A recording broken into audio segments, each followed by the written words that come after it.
All right. Good morning, everyone. Thanks for tuning in to episode 98 of the Unsecurity podcast. Today is September 22nd, 2020, and joining me is my co-host and friend, Brad Nye. Good morning, Brad. Good morning, Evan. How you doing? Not bad. Beautiful weather Good. out. Can't complain. Well, you can complain, but I don't know. I don't know if this is the time or the place. You know what I mean? I won't complain about the weather. How's that? There you go. Well, I think we have a good show planned for listeners this week. The episode is all about accountability. I'd like to discuss how accountability works in information security, who should be accountable for what, and give some tips for improving accountability where we work and maybe in the world around us. So lots to cover on the topic of accountability. Before we jump in, as usual, to catch up with Brad. Brad, what's new? Not much. Finished up the first draft of that IR maturity assessment. You saw that. So working on kind of the scoring behind it now. The IR team's putting together like the notes and the recommendations and all that stuff. So that's fun. Yeah. Run out kind of a new version of our I guess the next generation of our FACT program. So Oh, excellent. we're getting that done. Working, we've been doing it for the current version for about 2 years, just over 2 years. Okay. So taking that feedback from analysts and customers and, just taking it, making it better, right? Yeah. Kind of evolution. So for people who don't know, the FACT system is really a Vcso Yep. program, right? Yep. That's just what we branded our Vcso. Very cool. And, that's one of the things in our industry, the Vcso, just, virtual chief information security officer, that's, it's really all over the board in the way people do that. So I think one of the things I'm excited to do with the version 2 that you created and with what I know about Security Studio, write really a manual on this is how you do Vcso. This is how you measure the success of a Vcso, and this is how you make sure you're getting your money's worth out of Yeah. a Vcso. Yeah. And that was one of the biggest things that we took away is customers loved, working with the analysts and the expertise and, felt like they were better, but how do you actually measure what you're getting, right? Because it's a lot of it is you're paying for that knowledge and Mm-hmm. that's hard to show that return on. So yeah, part of what we're going to do is do kind of we'll say just a readiness, an onboarding assessment, just to get to know the customer a little bit better. Let the customer get to know the analysts are going to be working with, just as some introductory type of stuff, and then identifying, how comprehensive that next assessment should be, and then setting goals and marks to say like, hey, you scored a 400 on this introductory. By the end of this third year, we want you to be, doing our, mid-level assessment and scoring this, and then doing quarterly updates and being able to show that actual uh, improvement over Progress. time. Yeah. Yeah, because the one thing people don't really, and personally, if I was a business owner or leader, I get the paying for knowledge, but knowledge doesn't get me anything tangible unless I apply it. So I Yep. think I like the fact that, the VCSO isn't, you're not just paying for knowledge, you're paying for actual value. These are the things that are moving forward, and this is Mhm. how much they're moving forward. This is the risk that's left over, that kind of stuff. Um, yeah, makes it worthwhile, I think. So it's Yeah. cool. Yeah. That's kind of one of the big ones is in that. And the other is just being able to meet them more, customers more where they're at, right? Rather than Right. going in with a 700 question assessment when they have nothing and you can just see them kind of like glaze over halfway through the first morning. Well, let's figure out where they're at and get them so that they're in a position to succeed. Yeah, cool. I'm excited to see that. So when we're ready, that should be a show topic. Really, we should talk about what VC, because we've done it before, but things have changed. So what is a VC? So how do you hold the VC so accountable?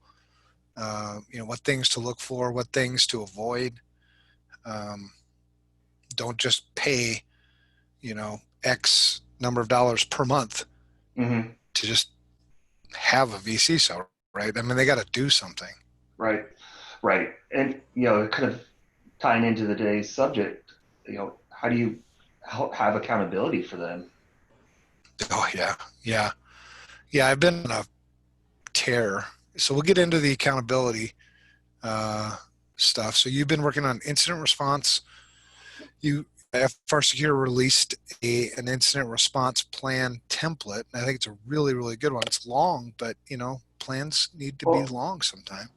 yeah, and there's a lot of like references to the different, PCI and HIPAA and all the different regulatory requirements. So, Hmm. people can take that stuff out if they're not uh, subject to it, but we'd Right. rather include it and you can remove it than not include it and you don't have it. Yeah, see, that's a great plan template that you can use, functionally within the organization, but it's also a good plan template to share with, ancillary members of your incident response team. So your legal counsel should Hmm. have a copy of your plan, and, you know, it, still, some lawyers haven't, you know, they don't have a ton of experience in dealing with incidents. And so I think having them have a plan and having in that plan, different regulatory requirements is a good job aid for everybody, right? Hmm. Yeah, yeah, and that was really the goal. Get something out there that's educational, functional, and not overwhelming. It's written in a Okay. way. Obviously, there's a lot of technical and pretty deep dives in there, but you try to write it in a way that people can understand. Yeah. So the if you want to find the FRSecure incident response template, you can find it on FRSecure's website, or I'll put it in the show notes too. So the show notes are this is episode 98. So if you want to find the show notes, just go to evanfrancine.com. Go to podcast, find episode 98, and I'll put them in the show notes. Cool. Oh, see, last week was crazy, man. For me, I mean, every week is crazy. Really, it seems like. I gave a talk to Indiana InfraGard. That was pretty cool. I got my time zones mixed up, so I didn't realize, dumb. Indiana's in the Eastern time zone, and we're in the Central time zone. So I sort of showed up a little bit late for my talk. And what I was talking about was, information security in schools. So that, all right, whatever. And I think, was it last week that I did the Wiser panel? I can't remember, Uh, but there was a Wiser panel, Wiser training. They're really cool. Wiser's does a bunch of free training, which is like awesome. And it's great quality, so that's cool. cool. Gabriel Friedlander is the founder over there, and yeah, super good guy. Last week we released on Security Studio. We released version 3.9 of the platform, which is kind of cool. There's some neat things Yeah, there. very cool stuff in that. Yeah, inside of 10, but I'm not going to release. I'm not going to tell you anything about it yet. I, We released a work from home security policy template, which is also in the show notes. Now, this is a different sort of template. I know we have remote access templates. We have teleworking policy templates. This is specifically a work from home policy template catered towards the current sort of COVID environment. Uh, and what prompted writing this one was there was a news thing that I read that said, should your business have a work from home cybersecurity policy? And I was like, yeah, you don't play games without rules, right? right. So you have to have rules. Not that everybody has to read them and master them, but if you're the security person, you better. Mm-hmm. So I understand that a lot of people don't like policy, but my gosh, when you talk about accountability, have it.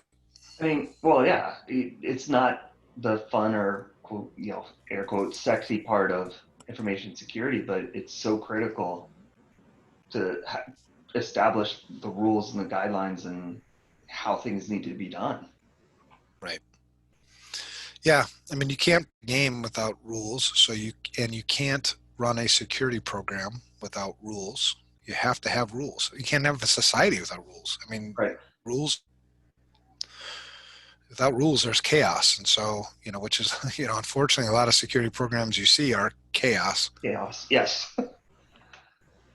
So, and then a second thing that I wrote up yet last week, because this came from the security shit show 2 weeks ago, was just accountability. We were really frustrated with, you could sense the frustration in the discussion about ransomware. Like, I can cut you slack if you get ransomwared. Where I can't really cut you slack is if you recover from it. Because then you've done really terrible planning. You haven't done backups, or the backups that you've done haven't been well protected. And we've been preaching about backups since like forever, since there was data, and the importance of protecting backups. And so, we were discussing, why are we still here?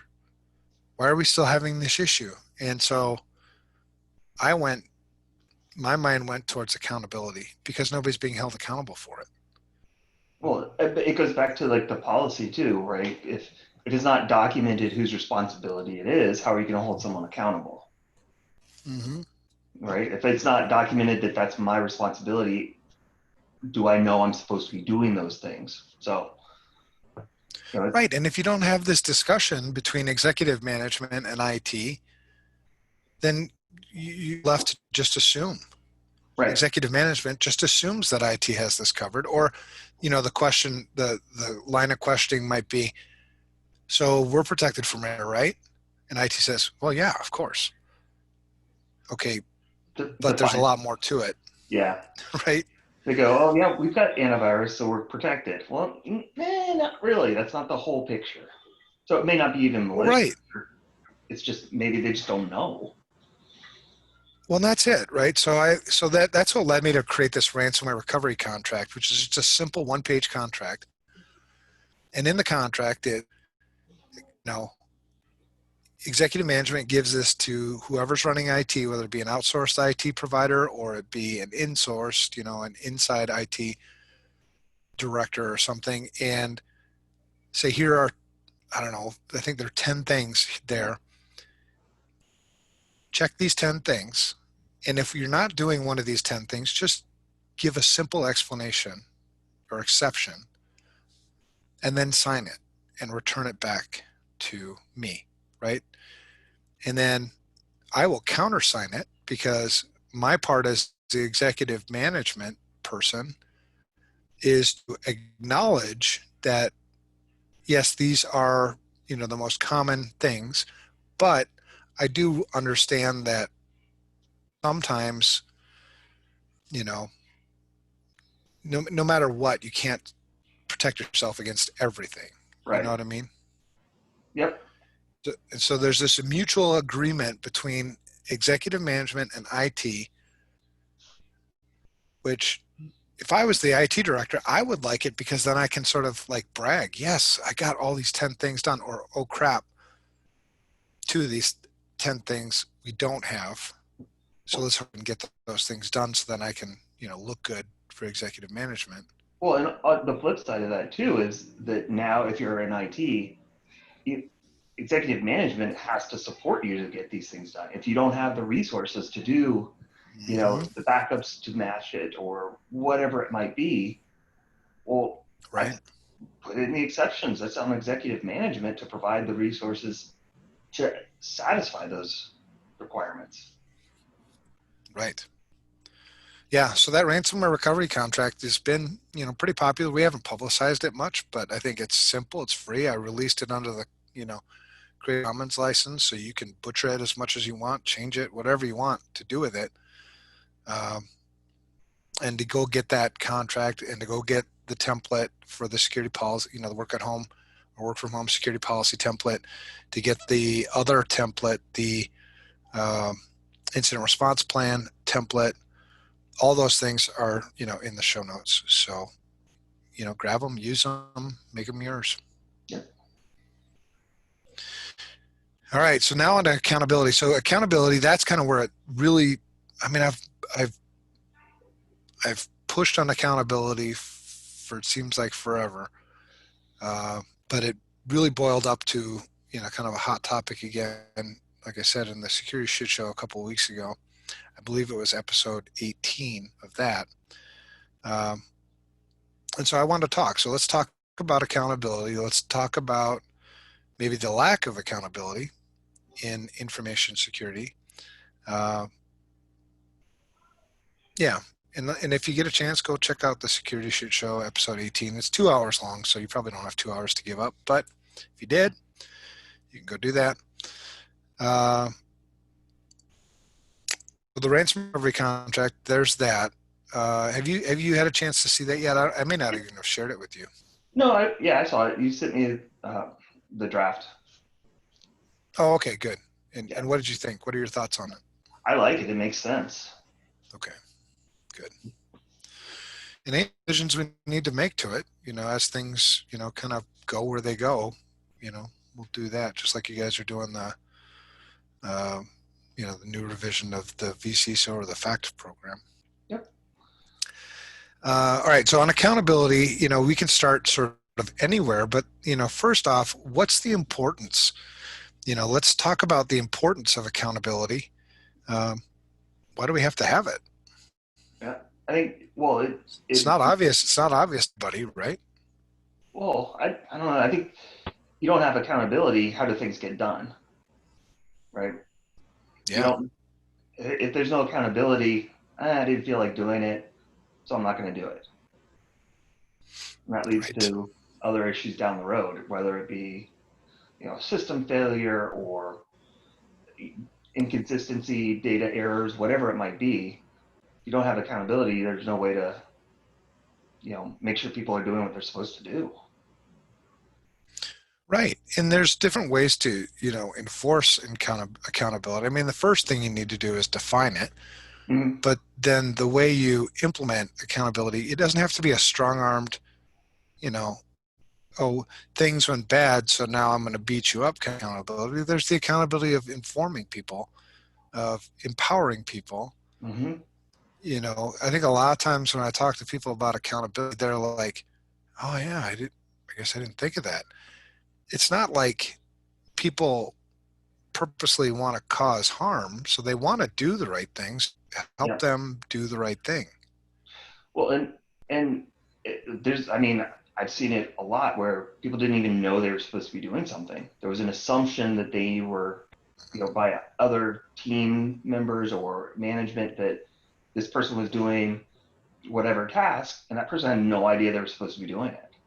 Well, that's an accountability there as well. So it helps you do your job better, make sure that expectations are met. Yeah, absolutely. And I think so much of you just look across the industry and you look at all the organizations we've worked with over the years, and so often they just continue to make the same mistakes. We talk about ransomware and the fact that here we are many years later, and we're still preaching you need to back up your data and you need to protect your backups. It's almost like we should go back to the old DLT tape, I mean, seriously, some people probably have those big, tape libraries stuffed in a storage room somewhere. Pull that sucker back out again and start doing tape backups, because it's going to be hard for your somewhere to get into your tape backups, I would think. Yeah. Well, it's everybody kind of laughs at it, but the last place that I ran an IT program, we did backup to disk. So we had immediate restoration, local, a copy of that to our DR site, and then once a week we just did full backups on tape and sent them off site. Right. So we had the kind of a hybrid of that, but if something had happened, we had 3 different versions or 3 different locations to recover from. Yeah. Do you think it's safe to assume that, or safe to not assume, safe to say that if there's no accountability, you really don't have a security program? Well, you can say you have one, but it's not going to be a successful security program. Well, and so what would you be relying on if you don't have accountability? Would you be relying on luck, uh, chance? No, I think, yeah, I see what you're saying. I think you would be relying on people to know what they're supposed to be doing and doing it versus informing people what they should be doing and how to do it. So not so the difference between formal and informal, but would we just assume then that people just know what they're supposed to do? Well, yeah, so And the, that's the issue, right? I think there's a lot of yeah, assumptions going on. right. Yeah, and one of the news topics that we'll talk about, towards the end of the show is, last week somebody died, Yeah, you know, as a fairly direct result of a ransomware attack. yeah, That's going to happen more, right? Who's going to pay the price for that? Who's supposed to be protecting that person in the hospital? yeah. Who's supposed to be maintaining the IT systems to make sure that that doesn't happen? Who's supposed to be, and here's another thing that we've been preaching since like forever: defense in depth, right? Uh, Segmentation of your network, not segmentation, but maybe even isolation of your network, putting firewalls, you know, Hmm. this is just so many basic things. It's like, and now somebody else pays the price for your mistake. Yeah, And it is your mistake. And I know that, well, you can't prevent all bad things from happening. Yeah, but you can take a lot of precautions to make sure that this stuff is really unlikely to happen.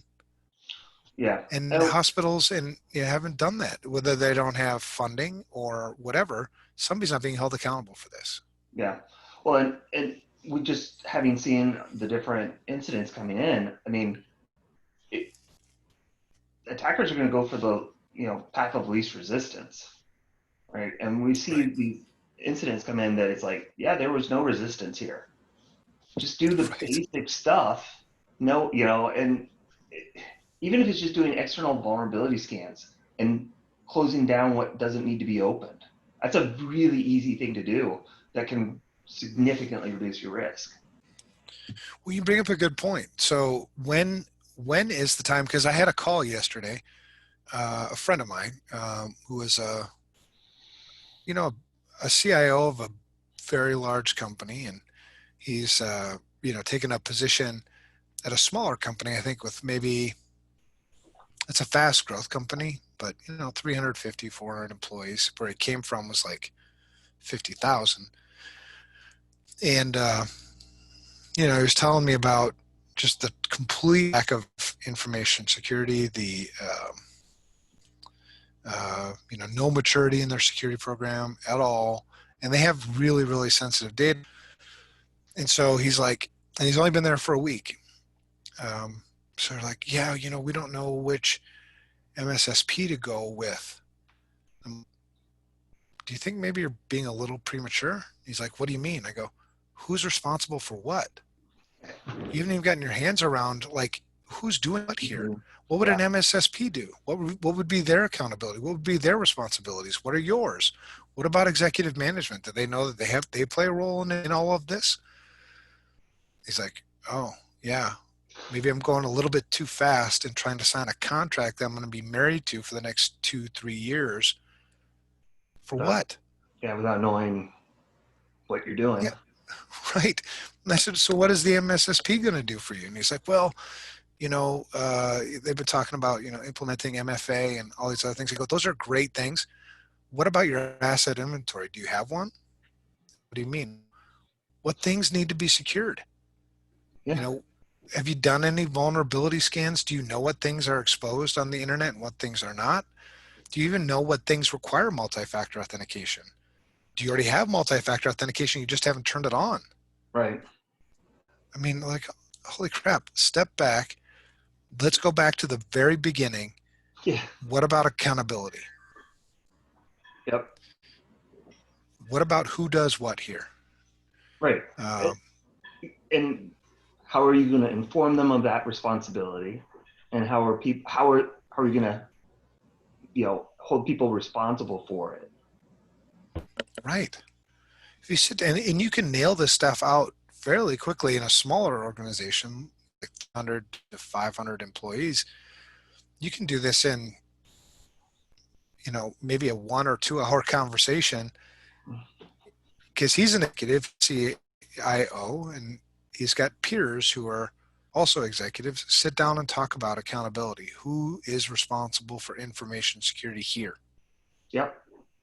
I mean, it's one of the first things we work on is with that information security committee charter Right. defines who is responsible for what and how it's going to be, you know, managed or upheld, or how you're going to be held accountable. It's that you have to start with that. Yeah. So that was my question. When is the right time to define accountability? It's like at the beginning, Mm-hmm. before you go buy stuff, Yep. before you write policies, before you really do anything. Who is responsible for what here? And then you'll refine it, right? Okay, here's another, set of responsibilities. Who is going to be responsible for these? But at the highest level, ultimately, who's responsible for information security here? Yeah. It's not the CIO. It shouldn't be. No. No, that's competing interest with security. Well, exactly. And the CIO is not well equipped to take into account the rest of the organization in terms of, you know, the financial department, the sales department, the marketing department, the on and on and on, all these things to be sort of incorporated into the design and effectiveness of your security program. I can't do it in a box. I can't do it in an office by myself. That's failure because nobody's going to buy in. Or if they do buy in, it, it's half-assed at best. Right. Yeah. So defining accountability as early as possible. If you haven't defined, if not really clear in your own organization, get on it. Reach out for help if you need it, right? And when you reach out for help on these things, reach out for help from somebody who doesn't sell product, Right. right? Somebody who's product agnostic. There are many consultants in the market who don't hawk product. There's nothing wrong with hawking product, but understand that if I hawk product, uh, my advice is going to be biased, whether it's overt or not. It's still going to be biased. Right. Yeah. Yeah. I think it's just human nature. Right. All right. So define accountability immediately Yep. and continue to revisit accountability always. And that becomes natural because if you're actually taking your accountability seriously, if it's actually functional, then you're always in it, right? You're always in this accountability. Yeah. It Well, just becomes the way you do business. yeah, it's a self-feeding cycle, I guess, right? Yeah. It's in a positive way. It just feeds itself and continues to grow. Right. And at the beginning, for organizations who are newer to this, it's awkward. I get it, but you need to fight through it, Yep. right? Eventually it becomes less and less awkward. The reason why it's awkward is because it's new. It's not Mm-hmm. something that just comes second nature to you. It does to me because I've been doing it for 20 freaking ever years. And so have you. Right. Right. Well, but even when we do it, right, and it's easy for us.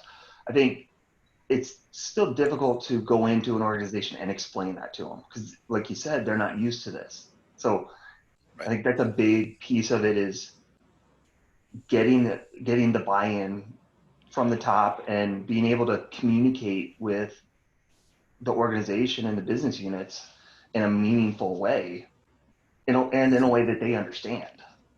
Exactly. And that's another thing I think we take granted, it's just the understanding. Uh, because somebody doesn't understand you doesn't mean they're stupid. It means they speak a different language than you do. So Right. translate, right? Right. So this looking down upon people, that's just going to kill you in all Well, of this. and if you're trying to get a point across and somebody's not understanding it, isn't it on you to that you're not doing a good job explaining it? Like, Yeah. look inside a little bit, take some Yeah. personal accountability. And Right. Yeah. Maybe you suck at communicating. Did you ever think of that? It's possible. I mean, ask my wife. I mean, I was She'll just tell say you. it's probably more than likely in a lot of situations. Right.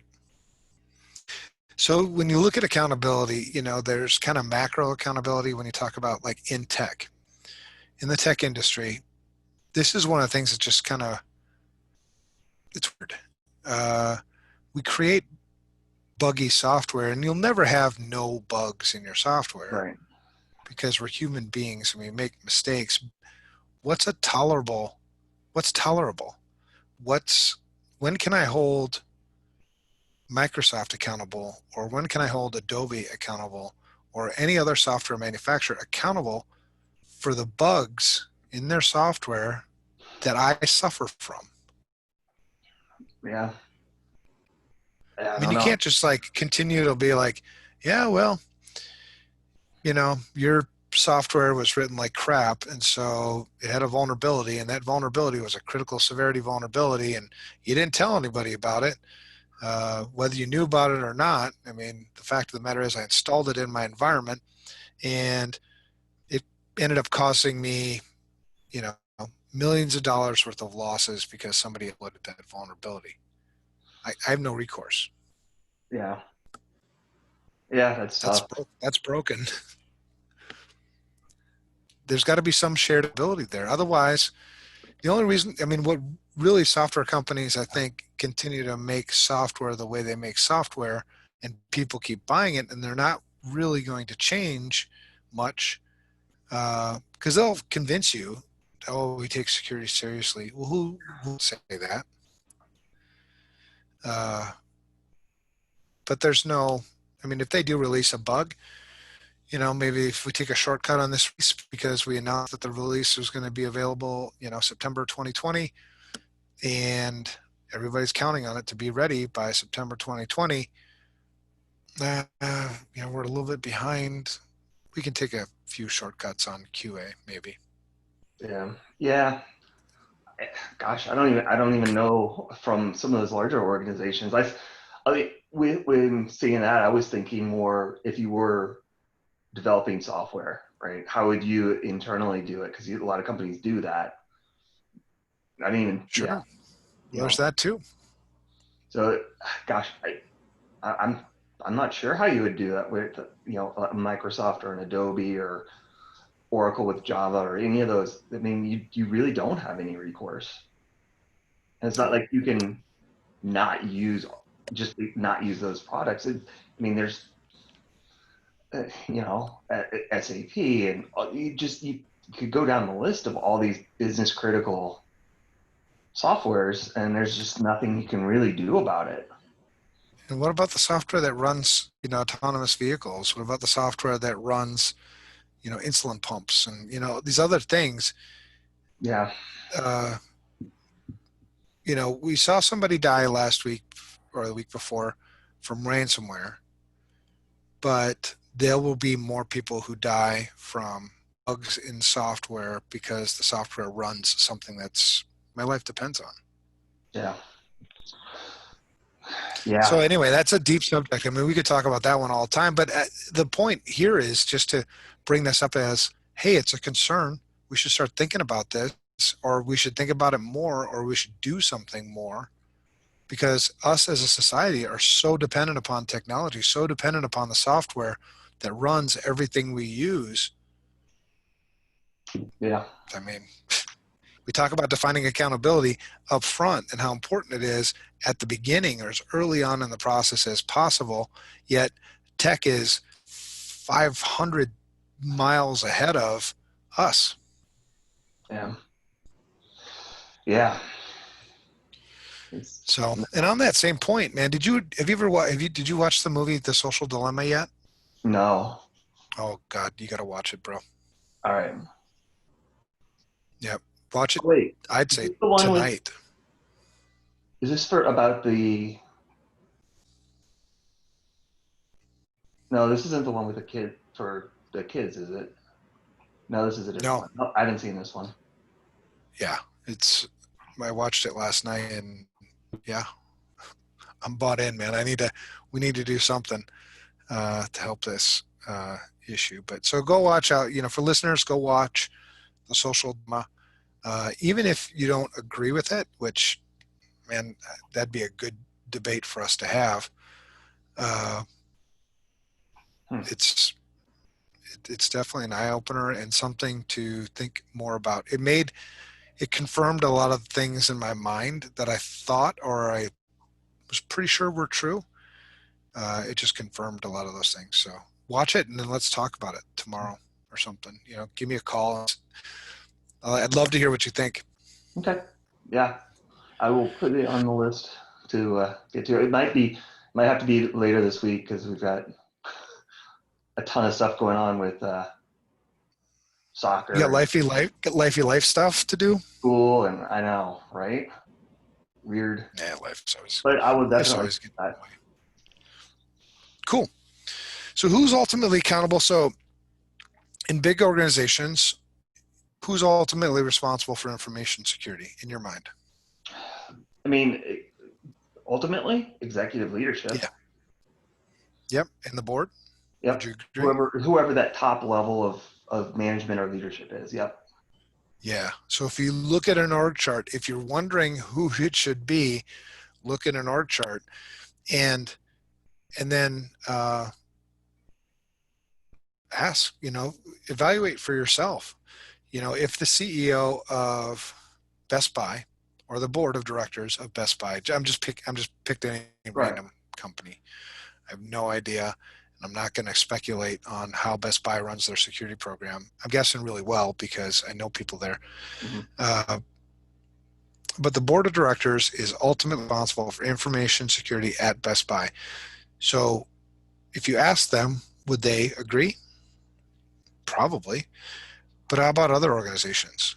Do they know that? Yeah. I don't know from that Fortune 100, Fortune 500 size, but even large organizations over, let's just say, over 2,500 employees, far more often than not, no. Right. Because if they did know that, like if you're going to tell me that I'm responsible for something of this magnitude, I ask for information about it on a pretty regular basis. Yep. I don't need to know all the details. I don't need to know firewall configurations and vulnerability reports. But what I do need to know is a current status, and I need to know what we're doing at a high level, Yep. constantly, almost like give me a dashboard. Do we have yeah? Have there been any incidents? Where are we at? Where are we going? Is there a roadmap? Are we making progress? Right. And maybe how much is it going to cost us? Yeah. So, you know, that's where it starts. So, in big organizations that have boards of directors, somebody has to have this conversation at some point Mm-hmm. because whether they want to be accountable for it or not, that's where the buck stops. They are accountable for it. So then defining that and making it known. Yep. Yep. Uh, in small organizations, it's whoever's the top, right? If you Yeah. have a CEO, it's the CEO. If you have a president, it's the president. If you have an owner, it's the owner. Yep. Whoever sits at the top is ultimately responsible for information security. Whether they know it or not, whether they practice it or not, that's the truth. 100%. And even it's the same no matter where you go, right? It always starts at the top. Right. And so, and we've been saying that one of the things that, we've been that for years in information security, that it starts at the top. And I think where we've dropped the ball, and we'll talk about this towards the end of this discussion, is what can I actually do about it? Because I'm sort of tired of, yeah, we all agree. Yeah, yep. The board is ultimately responsible. Yet, what are you doing? What did you do? Well, Did they take responsibility, or are they still shirking it? Or do they even know? Did anybody say anything? I think that's the biggest thing is they go, yeah, sure, we're responsible, but they don't know what that means. It's not defined anywhere. Right. So again, going back to our security committee charter, it defines exactly what the board would be responsible for, or the executive leadership, or whatever you call it. And a Right. big part of it is empowering the committee or the security officer, or whatever, whoever is going to be implementing these things, has the authority to do it and is given the resources, either money or staff, whatever it may be, to accomplish those goals. So Right. define what they're supposed to do so that they know what that is. Right. And if you're questioning, if not sure whether or not this is working in your organization, so at the top level, if they're not receiving regular periodic updates on information security, then it's broken. Yeah. Now, this is always a debate, and obviously it's going to be per organization, but what's the right frequency? Well, that's up to you. What's not the frequency is never. Yeah.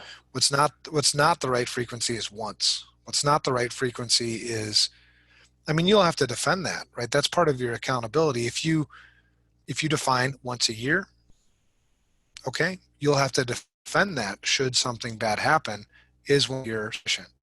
Yeah. That's totally up to you. I was like Or is doing, it quarterly or monthly or weekly or live? yeah. No, I was like the quarterly like email update type of thing, like a written quick update. Hey, here's where we're at, and then I'll annual in person kind of Q and Sure. A type of thing. So that way they're in the loop throughout the year, and then there's an annual Right. accountability, really. Well, yeah, how you do it is really up to you. It's up to the culture of your organization and those things. But what's not okay, not defining the accountability and Doing not anything playing by about it. those rules. Yeah. So small organizations, same thing. A little bit easier to affect change because you're closer to the problem. You're closer to that executive, closer to the founder, closer to whoever is ultimately responsible. Uh, and truly, and I've told security people this before, that if you fought to get done and feel like you've kind of done everything you can, but they just won't take accountability, they just won't get involved, leave the organization, go work somewhere else. Right. Why keep banging your head against the wall? Yeah. Yeah. Because if something happens and they're not taking that, they're not giving you the resources, they're not doing it, most likely they're going to pass the buck to you if something happens anyway. Right. And, we've seen that where you work through an incident and you're working, recovering and doing insane hours and then get let go. Right. Right. Yeah, somehow it became your problem. Right. Right. So and I think good leaders, they say shit flows down. If that's the truth in your organization, you work in a crappy organization, it's supposed to flow the other way. Yep. Executive management is supposed to take front of the shit, right? Roll it uphill. I mean, That's why they get paid more, by the way. right.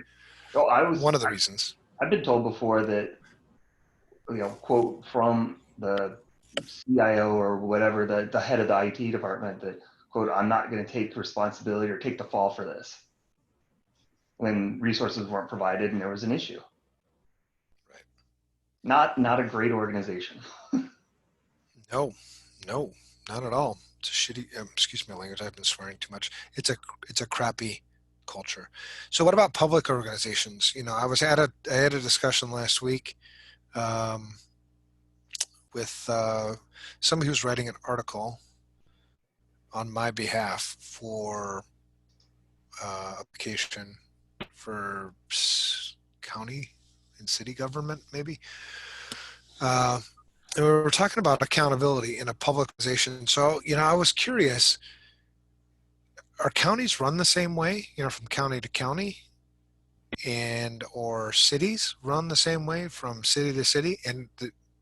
So I just Googled uh, city organization chart and then went to images, and it's like, oh my gosh, there's a bunch of different ways that cities are run. I'd say the most common in a city is the city council and the mayor, who usually Yeah. sits on the city council, are the top. And so I was telling this, marketing person that, and it's not somebody who works at FRSecure Security Studio. It was an outside person. I was like, if I was to call a city council member today and ask them the question, who's ultimately responsible for information security in your city? I'm guessing what they would probably do is forward me on to their IT director. Yeah, probably. And so the person I was talking to was like, really? You think so? I'm like, sure, let's pick a city right now. So I picked Shane. No. Yeah. I think it was Champaign, Illinois. And I said, here's the city council members. Which one should I call? They're like, we'll call that guy. All right. So I picked up the phone, called him, said, hey, I'm doing some research, about, kind of information, how it works and things like that. Can you tell me who's ultimately responsible for information security at your city? He's like, oh, I'd have to turn you over to our, director of IT. I was like, okay, sounds good. And then, hung up, and I said, see, I told you, they don't even know. That's funny. Yeah, I mean, it's unfortunate. I mean, it was funny you got it right, but not that they didn't know. I know. So the city of one of the biggest, I think most famous breaches in cities in the United States, the Baltimore ransomware attack. $18 million was the final price tag, I think. Who is held ultimately responsible? Do you think the city of Baltimore, do you think the city council members and the mayor of Baltimore are like, I am responsible for information security here in the city? Do you think, because I wonder, I'm curious if they have even, That's a good if that's question. even, if that's even explicitly defined when we talk about accountability, and it costs the city $18 million. Well, and the accountability will be with the voters, right? Do they get to keep their office or are they voted out? But I don't think they know either, right? Because tech has gone so fast and we're moved so far down the path that I don't think voters even know or can put this into context, because Yeah. they've got lives to live and tech has just gone so fast. Do they know that you're due to lack of accountability, or maybe you've got good accountability at the city of Baltimore, but due to lack of accountability, let's just say it went that way. Due to the lack of accountability in the city of Baltimore, the likelihood of you spending $18 million again on another attack is, you know, Yeah. Yeah. it's higher. It's probably going to happen again. Maybe. I don't know. Yeah. So I don't think they take that into consideration as much when they're voting, right? And yet True. it's costing so much money and people are dying now. Right. How many people need to die before you're going to be like, I'm going to hold somebody accountable for this? You know, Yeah. because I'm guessing you look at the person who died, who was in Europe. You're going to say That's never going to happen to me. BS. It is going to happen. Yeah. I mean, it, you just never, you just never know. Right. But I know that without accountability, the chances are much higher that it's going to happen to me. Yeah. So anyway, in school districts, I think are kind of the same way. Now, my heart goes out to schools right now because of the whole COVID thing, man. They're working their tails off, and they don't do it for the money, they do it because they love kids. Hmm. But in a school district who's ultimately responsible, it's the same in the others. The highest on the org chart. So the highest on the org chart would be your probably your school board and your superintendent. Yep. I would agree. So holding them accountable, again, inform them that this is the way security works. Uh, yeah. So, Yeah. and there's examples of good accountability. Certainly I've worked. There's one that pops in my head. I can't share their name because I'm still working under attorney-client privilege there, but man, their board is actively involved in information security. It's part of the regular agenda. Um, they use the audit committee portion of the board to get things done with information security. It's just a really well-run organization where accountability is awesome. Well, I mean, yeah, I think of one, and it's probably on the opposite coast of the one you're thinking of, Right, but it's the same thing. It's like they flew me out to do a board presentation, and the board was right, actively involved, asking questions, like, and hard questions, which is what you want. Um, right. but just to see that is, yeah, it's great. It's rare, but It it's is, and encouraging. it just shows that it can be done. Right. These Yeah. are, and I think both of these organizations that you and I are thinking about are successful. And I think they're probably more successful because they have that sort of ethical responsibility um, that, it sets them apart from other organizations, not just from a security perspective, but from an overall business perspective. It's a better way of doing business. Yeah. So anyway, I'm texting my next meeting because we're running late and I want to be nice. All right. So other things. So what to do about it? So it starts with discussions. It starts with communications. It starts with Mhm. asking who is ultimately responsible for information security here. It starts with, uh, you know, talk to your manager. Now, if your manager happens to be the CEO or the CIO, well, then great. You have a C level. Talk to them about it. Yep. Explain it. Be prepared to defend it. If you can't defend this, then ask somebody. Ask me. Ask you. Ask somebody who can go to bat with you, because the fact of the matter is, people suffer when we do things wrong, when bad things happen, Right. uh, It, and so we owe it to them to do well, it right. and not only just to discuss, but to get it in writing, formalize it, document it, make sure that everybody Mm-hmm. understands it and knows what their responsibilities are, so that it is there.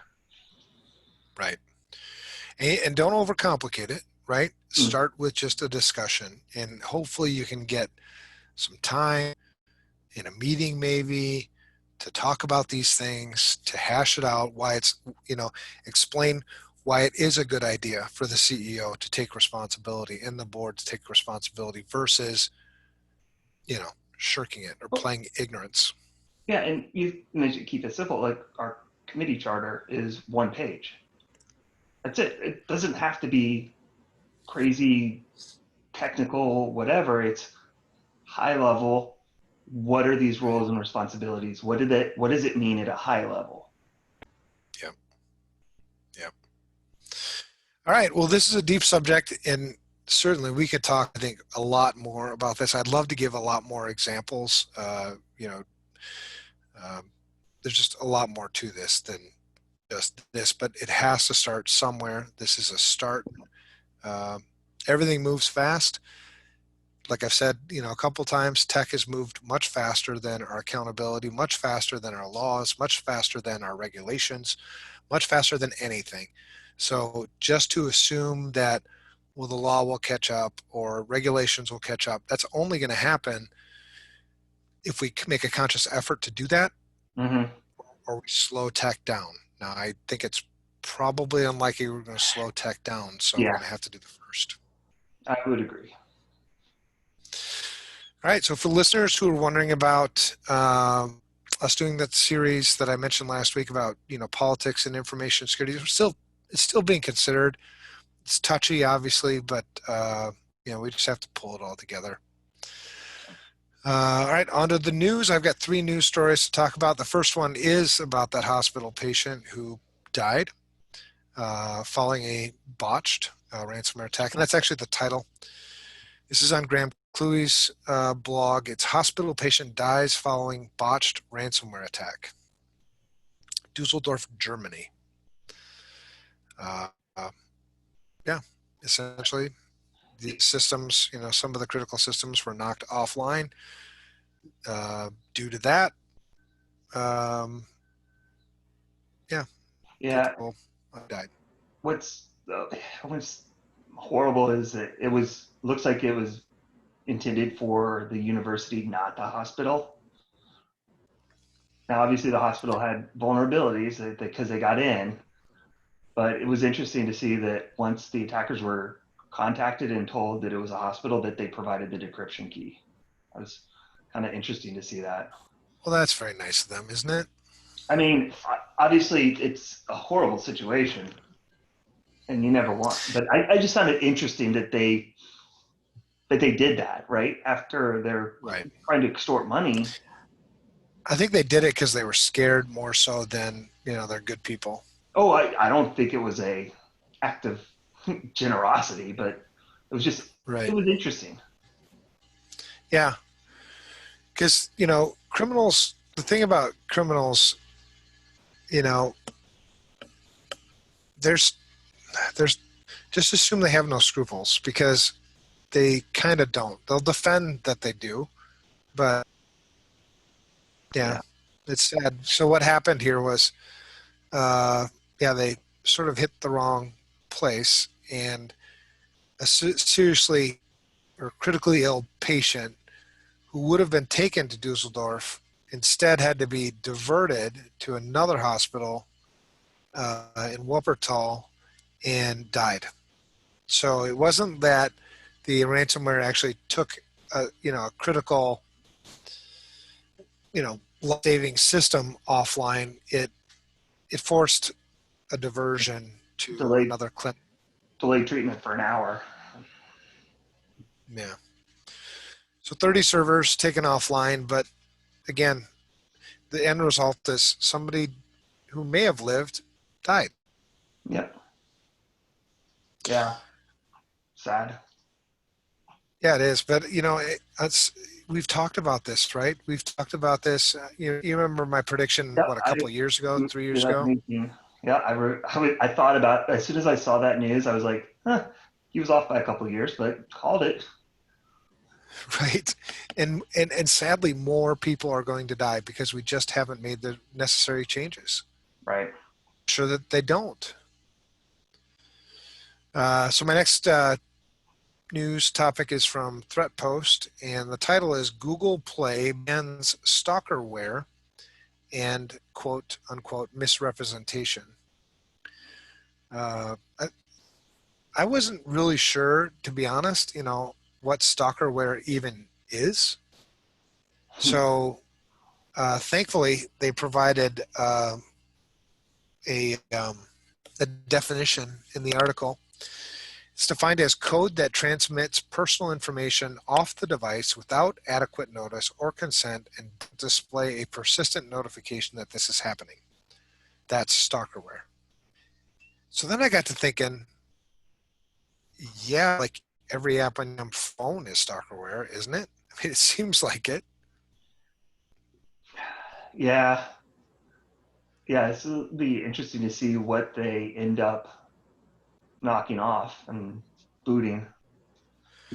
Well, yeah, and it says, effective October 1, apps that would allow someone to surreptitiously track the location or online activity of another person will be removed from the Google Play Store. Yeah, Interesting. so surveillance cameras, stealth audio recorder, dash cam, nanny cams. Will Google take their own medicine? This will be interesting to see. Oh, like I said, it, yeah, I'm So, allowed this to see more. Sorry. on the surface, this seems like, oh, this is a really ethical and good thing for Google to do. But do you realize how much data Google collects about you? Yeah, Your location. So are they actually being ethical and doing the right thing, or are they just eliminating competition?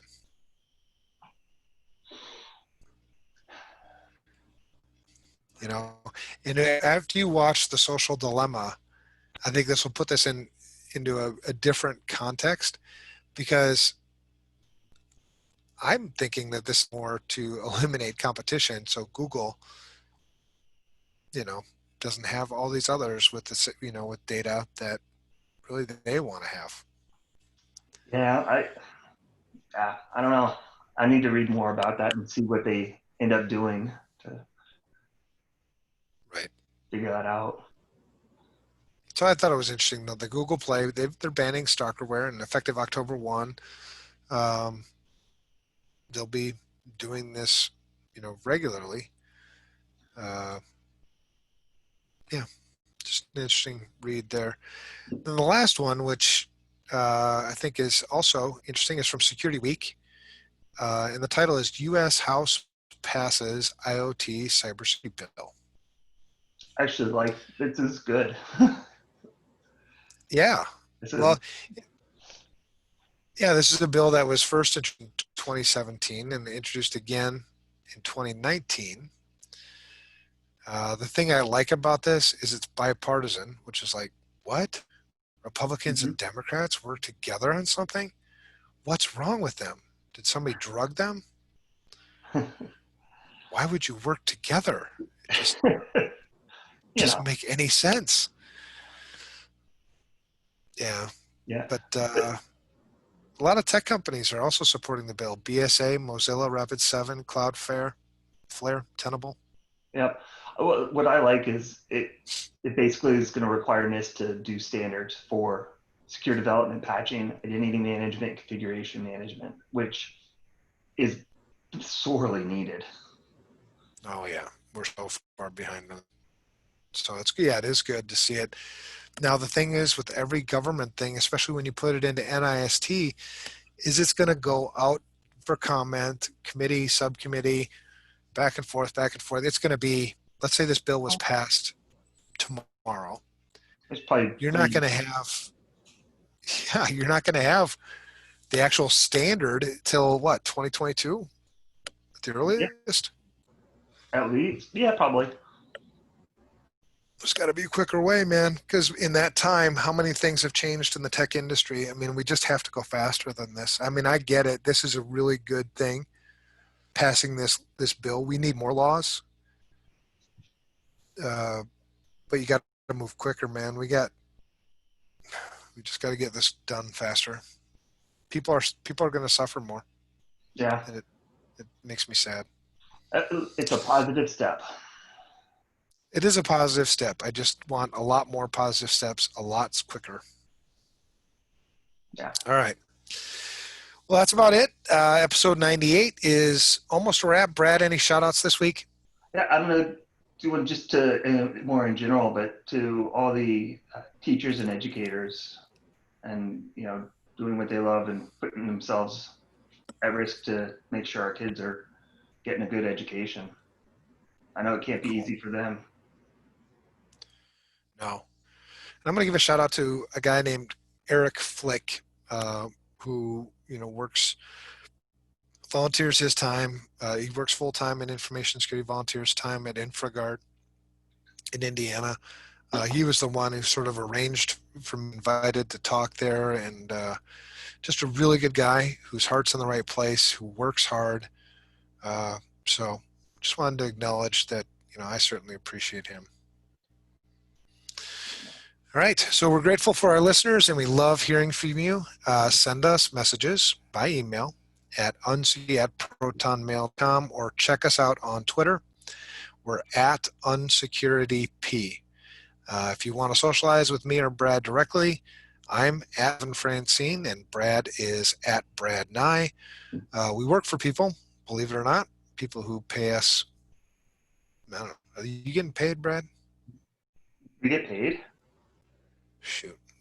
I wasn't supposed to say that. All right. Anyway, we do work for people. If you want to follow those people too, Security Studio is at Studio Security and FRSecure is at FRSecure. That's it. Talk to you again next week.